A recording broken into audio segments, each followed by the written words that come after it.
Corona লকডাউনের পর বাংলাদেশে আবারও এক কঠোর লকডাউন। ব্রাহ্মণবাড়িয়া শহরের মার্কেটগুলোকে দেখে মনে হচ্ছে না যে এখানে মানুষ বসবাস করছে। রাস্তাঘাট, দোকানপাট, কোথাও নেই জনমানুষের ভিড়।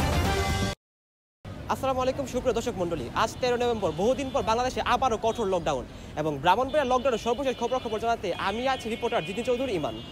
দর্শক মণ্ডলী, বর্তমানে আমরা আছি ব্রাহ্মণবাড়িয়া মডেলগুড়ি এলাকায় এবং আপনারা দেখতে পাচ্ছেন রাস্তাঘাট কিন্তু একদমই ফাঁকা, কোথাও কোনো মানুষের ছাপও নেই। রাস্তাঘাটে কিন্তু সম্পূর্ণ যান চলাচল বন্ধ আমরা দেখতে পাচ্ছি। আপনারা দোয়া করুন আজকের মধ্যে যেন প্রধানমন্ত্রী শেখ হাসিনা তার আসন ফিরে পায়। ও মাই গড, আমরা এখন দাঁড়িয়ে আছি ব্রাহ্মণবাড়িয়া কুমারশিলের মোড়ে এবং এই কুমারশিলের মোড় কিন্তু নিউ ইয়র্কের টাইম স্কোয়ার থেকে বেশি ব্যস্ত থাকে, বাট আজকে লকডাউন উপর কিন্তু এখানে একদমই নিস্তব্ধ। আমরা কয়েক মাইল পর্যন্ত কোনো মানুষের পাত্র দেখছি না।